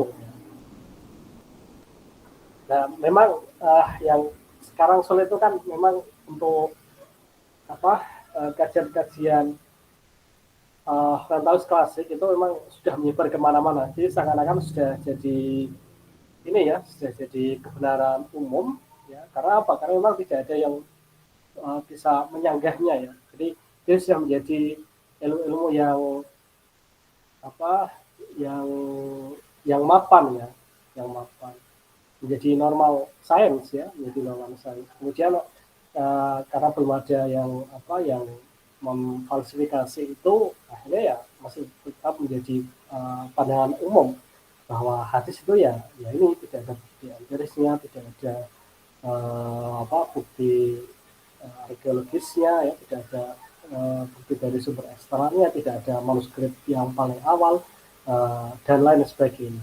Sehingga energi untuk menjawab itu dari awal sudah lelah ya orang-orang itu. Ya misalnya dari orang-orang Timur Tengah misalnya seperti siapa itu ya, yang ya Mustafa Al-Domi ya misalnya, atau seperti punya kitab itu. Nah, itu juga nanti habis di pembuktian yang kadang tidak ketemu titik ini ya, titik temunya. Jadi orientalis ngomongnya pengen bukti empiris, kadang yang muhadis itu yang di Timur Tengah itu ngomongnya bukti, yaitu bukti kesahihan hadis menurut versi muhadis itu. Jadi tidak ketemu. Yang satu pengennya nganan, yang satu pengennya ngiri. Gitu. Jadi tidak ketemu dengan jalan masing-masing. Jadi akhirnya nanti ya karena tidak pernah ketemu ya, masing-masing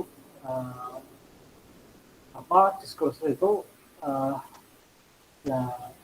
di ini berputar di kalangan masing-masing. Nah, yang kemudian orientalis yang tradisionalis yang sekarang itu kan yang kemudian nanti menjembatani itu ya, bahwa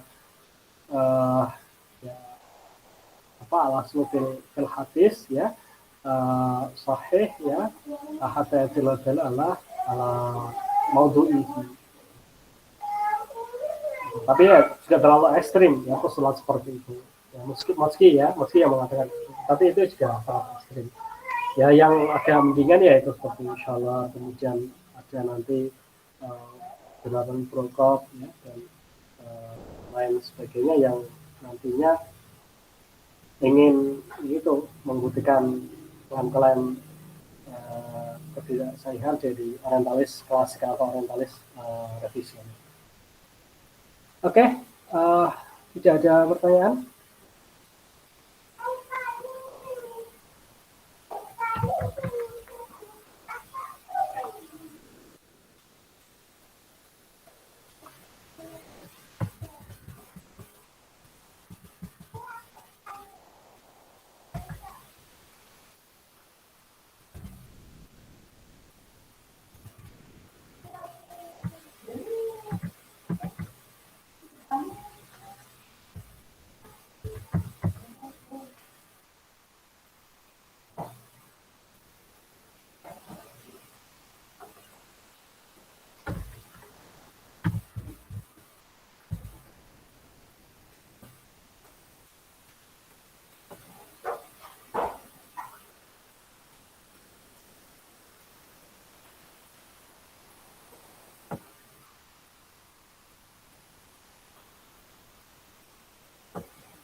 Jadi itu sebenarnya juga terkait dengan asbabun nurud juga ya.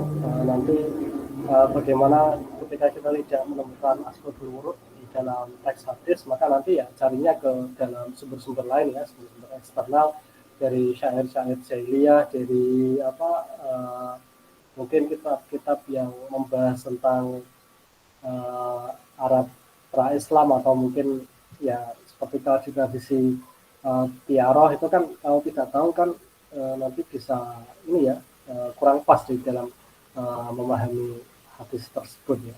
Kemudian nanti ada tradisi seperti apa niyahah, itu kan juga kita harus tahu tradisi-tradisi yang ada sebelumnya, walaupun di dalam hadis tidak disebutkan. Tetapi juga memang bukti-bukti apa yang historis itu yang diajukan juga ya terkadang tidak sesuai dengan ilmu hadis ya. Ilmu hadis kan kalau syarat hadis rawinya kan harus ya yarwi abdun dhabitun an mithlihi mu'tamadun fi qaulihi wa fi'lihi, itu kan sangat sulit ya. Tapi bagi sejarawan itu kan tidak perlu seperti itu ya. Ini seperti itu. Jadi cukup ada informasinya, entah orangnya sikoh atau tidak, itu sudah cukup. Ya itu memang karena tidak ketemu standarnya ya antara orientalis dengan muhadis, itu akhirnya selama beberapa tahun itu ya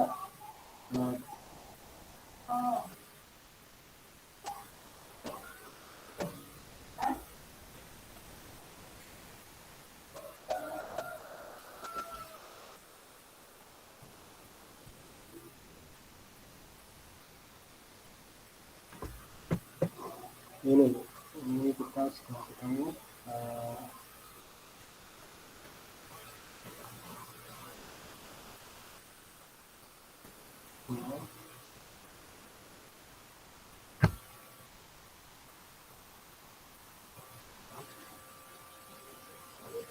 ini coba yang dari sumber eksternal.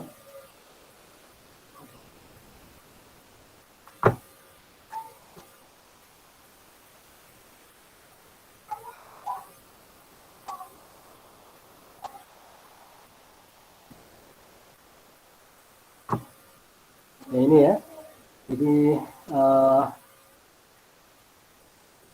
ini misalnya catatan dari apa Pikiran Taiman ya, dari salah Yamaniyah ini dari sumber Yahudi ini. Ini yang garis merah ini Malakot Yishmael wa Amudat Muhammad. Ya, ini malah tertulis langsung ya Muhammad ini. Muhammad wa akharin ya, akharin. Jadi orang-orang yang termasuk mengganti apa namanya kekuasaan ya, atau istilahnya apa ya, otoritas ya setelah Ismail itu Muhammad ya, kemudian dilanjutkan Muhammad ya, Muhammad. Dan ini wahu ini ya rujukan kepada Muhammad, wahu meleh Arab ya, meleh Arab. Jadi dia adalah penguasa Arab. Nah, penguasa Arab ya pada waktu itu ya namanya meleh atau malikun ya, bisa ini ya, bisa secara formal punya rakyat ya, punya menteri, atau secara tidak formal ya dia sebagai penguasa daerahnya. Kalau di Arab itu kan yang punya kerajaan itu kan di Arab ini ya, Arab Selatan ya, di Yaman itu kan kerajaannya dari zaman dulu ya, kerajaan Sabah itu kerajaan formal ya, atau di atas misalnya kerajaan seperti punyanya Imrul Qais itu. Qais itu kan kerajaan mana itu? Kindah ya. Kemudian Heron ya, Heron itu yang dia afiliasinya ke kemana? Ke kerajaan Persia ya. Kemudian Ghassan yang afiliasinya ke kerajaan Romawi. Jadi Ghassan sama Hirah itu kan sebagai duta besarnya kerajaan masing-masing. Gitu. Maka di dalam Quran itu kan Libatir Rum di Adnal Arbi wa hum min ba'di ghalabihim itu pun ya ini Rum itu ya perwakilannya tadi Ghassan itu. Ghassan, ya. Nanti karena dia kalah sama Persia maka orang-orang Arab khawatir ya nanti kan disuruh masuk Majusi, kemudian nanti juga masalah masalah tradisi dan keyakinan mereka juga akan terancam. Maka nanti mereka lebih memihak kepada Rum ya, ke kerajaan Mesir. Oke, tidak ada ini ya pertanyaan ya. Minggu depan kita akan membahas tentang peran Nabi ya atau tasawuf an-nabawiyah di dalam hadis, di mana Nabi nanti mempunyai peran masing-masing, sebagai Nabi, sebagai pribadi, sebagai imam atau sebagai apa, dan itu artinya berimplikasi ke masing-masing hukum ya di dalam hadis. Ya, jadi ini nanti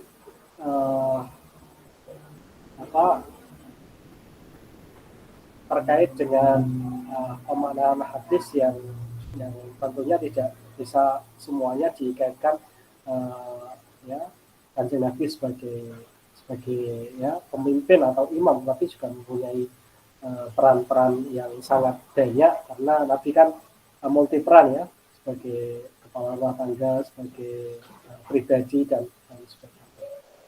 Oke, itu pertemuan kita pada hari ini. Mari kita akhiri dengan membaca hamdalah bersama. Alhamdulillahirabbil alamin. Alhamdulillahirabbil alamin. Pertemuan yang akan datang. Wassalamualaikum warahmatullahi wabarakatuh. Waalaikumsalam warahmatullahi wabarakatuh. Terima kasih Pak. Ya,